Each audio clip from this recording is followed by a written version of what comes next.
අයිබුවන් සිළු දෙනාට ඔන්න සුපුරුදු පරිදි සිංහල වීරේ නැවතත් ඔබ සමග සහෘදයන් සමග අලුත් මාතෘකාවක් කතා කරන්නට හදන්නේ.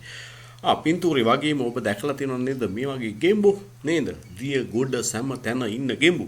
අද මේ හා සම්බන්ධයි නේ. උභය ජීවියෙක් විදිහට අපි ගෙම්බෙක් හඳුන්වනවා. කියන්නේ දෙපැත්තක් තියෙනවා. මේගොල්ලන්ට ජීවිතෙත් වගේම ඒ ජීවිතේට වැදගත් කාරණාවක් තමයි අද මේ කතා කරන්න හදාන්නේ සිංහල වීරේ. එහෙනම් ඔබ සිතුනනම් මිල්ලාසන මුලින්ම ලයික් එකක් එකතු කරන්න කමෙන්ට් එකක් දාන්න. ඒ වගේම subscribe කරන්න. අපි යමු මේ කතා බහි ඉස්සරහට. අද කතා කරන මාතෘකාව තමයි ස්ථිරසාරතාවය sustainability නේ. තා වැදගත් මාතෘකාවක්. අපි ජීවිතය සාර්ථක කරගන්න. සමාජය සාර්ථක කරගන්න නේ. නායකත්ව ගුණාංගයක් විදියට ස්ථිරසාරතාවය sustainability අපිට තා වැදගත්. ස්ථිරසාරතාවය කියනකොට මේක මේ සරුතාවය එහෙම නැත්නම් වගා සංග්‍රාමය එහෙම නැත්නම් මේ සංවර්ධනයේ පැත්තට බලපානවා. අද කතා කරන්නේ පෞරුෂයට අදාළ සම්බන්ධව නේ. අපි කතා කරමු එහෙනම් පැත්ත ගියත් ඇත්ත කියමු කියන මාතෘකාව. පැත්ත ගියත් ඇත්ත කියමු නේ. ස්ථිරසාරතාවය පැත්ත ගියත් ඇත්ත කියමු. ඔන්න මාතෘකාවනේ. අද සමාජයේ බොහොම වැදගත් පුද්ගලයන් විදිහට මිනිස්සු විදිහට ගුරුවරුන් විදිහට වැඩිහිටියන් විදිහට අපි කාටත් බලපාන ප්‍රශ්නයක්. මේ බෞද්ධයන් විදිහට හින්දු අය විදිහට දමිළ අය විදිහට නේද? අපි ඇත්ත කියනවද? අනේ හැම තැනම කියන්නේ අපි බොරුවක් නේ කියන්නේ හැම තැනම සෑම දිනකම බොහෝ විට ප්‍රකාශ වෙන්නේ බොරුවක් නේ. අසත්‍ය සත්‍ය බවට සත්‍ය අසත්‍ය බවට ප්‍රකාශ කරන සමාජික අපි ජීවත් වෙමු. එහෙනම් අපි මේක අඳුනගමු. අපි පෞරුෂ සංවර්ධනෙත් කොහොමද මේක වැදගත් වෙන්නේ? සමාජ සංවර්ධනෙත් කොහොමද මේක වැදගත් වෙන්නේ කියලා. ස්ථිරසාරතාවය. ඇත්තටම මේ ස්ථිරසාරතාවය කියන්නේ ඇත්තටම යහපත් ගුණ ධර්මයක්. යහපත් ගුණ ධර්ම.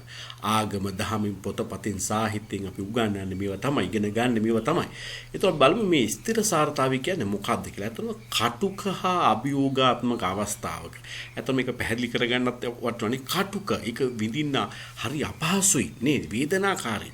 වගේම අභියෝගාත්මකයි. ඒක ජය ගන්න පොඩි වෙහසක් දරන්න ඕන. අන්න එවැනි අවස්ථාවක එනම් කටුක සහ අභියෝගාත්මක අවස්ථාවක ඔබේ ජීවිතයේ එවැනි අවස්ථා එළඹෙවි. ඔබට මුහුණ දෙන්නට සිදු වේවි. ඔබේ සහෘදයන්ට මුහුණ දෙන්නට සිදු වේවි. වගේම අපටත් එහෙම සිදු වෙනවා.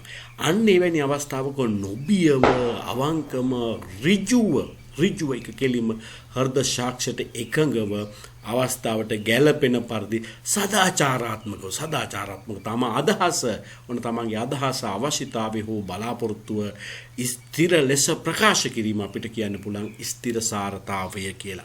එතකොට යම් කිසි ගැටලුකාරී අවස්ථාවක තමන්ගේ අදහස නොපිය ඉදිරිපත් කරන්න ඕනේ සදාචාරාත්මකව.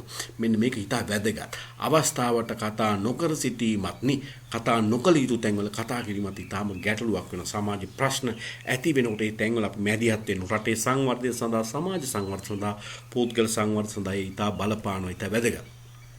ඒ වගේම ස්ථිරසාරතාවයෙන් කටයුතු කිරීමට සිදුවන අවස්ථා අපි බලමු. මේ වගේ මොනවද අපේ ජීවිතේට එළඹෙන්නේ සමාජයේදී එළඹෙන්නේ මේක මඟ තොටේදී වෙන්න පුළුවන්, නිවසේදී වෙන්න පුළුවන්, කඩපලේදී වෙන්න පුළුවන්, මඟ තොටේදී බස් රථයේදී ඕනම තැනක පොදු ස්ථානයකදී එහෙම නැත්නම් කාර්යාලයකදී වේවා, එහෙම නැත්නම් නිලධාරියෙක් ඉස්සරහා වේවා, එහෙම නැත්නම් සාමාන්‍ය සමාජ පුරවැසියෙක් ඉදිරියේ වේවා, සෑම තැනකම මේ වගේ අවස්ථා අපිට එළඹෙන්නට පුළුවන්. අපි පොඩ්ඩක් උත්සාහ කරමු මොනවද කියලා. ඔන්න අපිට මේ වගේ අවස්ථාවක් වුණා. යම් අසාධාරණයක් සිදුවන විටක යම් අසාධාරණයක් තමන්ට හෝ අන් අයට වෙනත් අයට තමන් හිතවතුට වෙන්න පුළුවන්, මිත්‍රයෙකුට වෙන්න පුළුවන්, නොදන්නා කෙනෙකුට වෙන්නත් පුළුවන්. හැබැයි මානසික මට්ටමේ යම් අසාධාරණයක් සිද්ධ වෙනවා නම් පරිසරයට, ජීවිතයකට, දේපලවලකට වෙන්න පුළුවන්.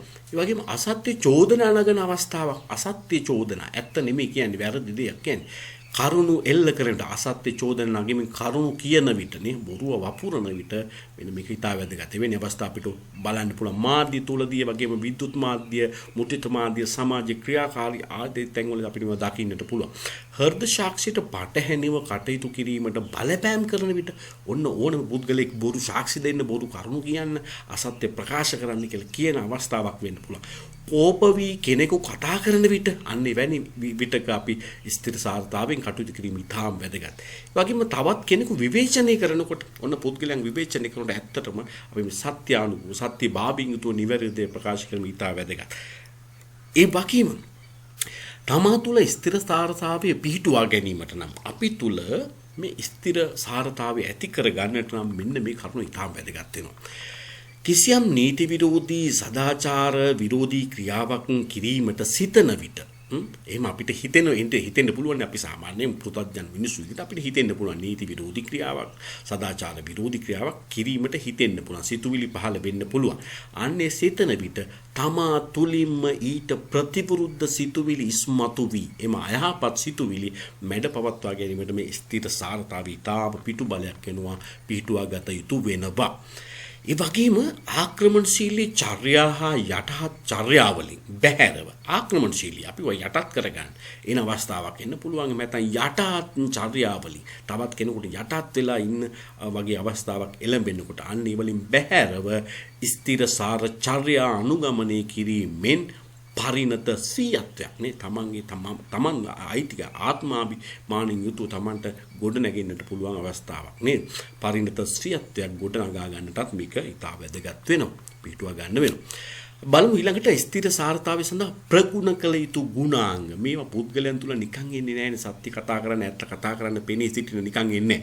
පුද්ගලයන් තුල මේ වගේ ගුණාංග තියෙන්න ඕනේ. ඒ වගේ ගුණාංග රාශියක් අපිට අඳුන ගන්නට පුළුවන්කම ලැබෙනවා. ඉන් එකක් තමයි මෙන්න මේ ස්ථිර සාරතාවයේ මේ ගුණාංගේ ප්‍රගුණ කරන්නට නම් අපි තුල තියෙන්න ඕන තම හැකියා ශක්තියින් හා දුබලතා පිළිබඳ අවබෝධයක් තියෙන්න ඕන. දරුවෙකුට වැඩිහිටියෙකුට පුද්ගලයෙකුට ඕනෑම කෙනෙකුට තම හැකියා. ඒ වගේම තමන් ශක්තියින් ගැන දුබලතා ගැන අවබෝධයක් තියෙන්න ඕන. ඒ වගේම විශ්වාසවන්ත වීමෙන් ඕන. තමන් තුළ විශ්වාසයක් තියෙන්න ඕන. ඇත්ත කතා කිරීම සම්බන්ධයෙන්. ඒ වගේම අනවශ්‍ය යටහත් පහත් බවින් තොර වෙන්න ඕන. අවස්ථානුකූලව යටහත් පහත් බවක් වෙන්න පුළුවන්. එයත් අනවශ්‍යයිනේ. අනවශ්‍ය යටහත් පහත් බවින් තොර වෙන්න ඕන. ඒ වගේම ආවේගශීලී නොවී තීරණ ගැනීමේ හැකියාවක් තුනේ එවැනි ගුණාංග තිබිය යුතුමයි. ඒ වගේම සංක්ෂිප්තව හා නිර්වුල්ව අදහස් ප්‍රකාශ කිරීමේ sannivedana කුසලතා වර්ධනය කර ගන්න ඕන. මේ ස්ථිරසාරතාවයේ ප්‍රගුණ කිරීම සඳහා මේ ගුණාංග අපි සංවර්ධනය කර ගන්න. ඒ වගේම තම අයිතිවාසිකම් හා අන්‍යයන්ගේ අයිතිවාසිකම් පිළිබඳ අවබෝධයක් තියෙන්න ඕනේ. තමන්ගේ විතරක් නෙවෙයි අන් අයගේ අයිතිවාසිකම් පිළිබඳ අවබෝධයක් තියෙන්න ඕන. දෙපාර්ශ්වයේ පැත්තෙම දෙපැත්තට දීපාර්ශ්ව විදිහට තියෙන්න. ඒ වගේම අභිමානවත් ශරීර ඉරියව් පවත්වා ගන්න ඕනේ. ඒ වගේ මේ අපි කියන බොඩි ලැන්ග්වේජ් එහෙම නැත්නම් ශාරීරික යෝග්‍යතාවය.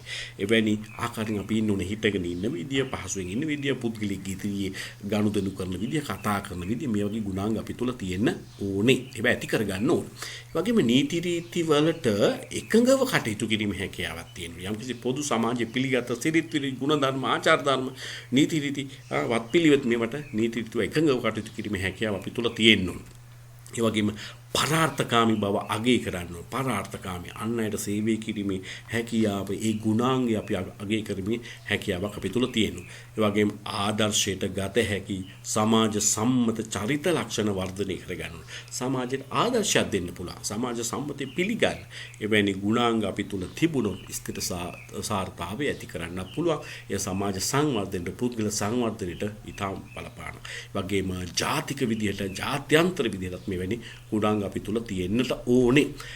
ඒ අනුව බලනකොට අපිට මෙන්න මෙහෙම තනි ප්‍රකාශයක් ගන්න පුළුවන් නේ. අවස්ථාවට සුදුසු පරිදි ස්ථිර සාර ලෙස කටයුතු කිරීම යහපත් නායකත්ව ලක්ෂණයක්. ඔන්න ඔබ නායකත්ව ගුණාංග තියෙනවා නම් ඔබ නායකත්වය ලබා දෙනවා නම් ඒ වගේම දරුවන් තුල කා තුලත් නායකත්ව ගුණාංග ඇති කළ යුතු නම් මෙවැනි තත්ත්වයන් ඇති කරන්නට සහ සංවර්ධනය කරන්නට මඟ පෙන්වා ගත යුතුයි. එහෙමනම් ඔබ සියලු දෙනාට බොහොම ස්තුතියි. නැවතත් ඉල්ලා සිටින සිංහල වීඩියෝ YouTube channel එකට like එකක් එකතු කරන්න, comment එකක් එකතු කරන්න, subscribe කරන්න. ඔබගේ ඒ දක්වන දායකත්වයේ මම නැවතත් මෙවැනි සංවාදයක් කතා බහ කරනකොට ඒ ඔබ ළඟට ඉක්මනින් ගෙන ගන්නට මහෝපකාරී යෝගයේ මගේ කටයුතු වලට ඒ සාර්ථකයි. එහෙනම් ඔබ සියලු දෙනාට ජය වේවා. නැවත හමු වෙමු.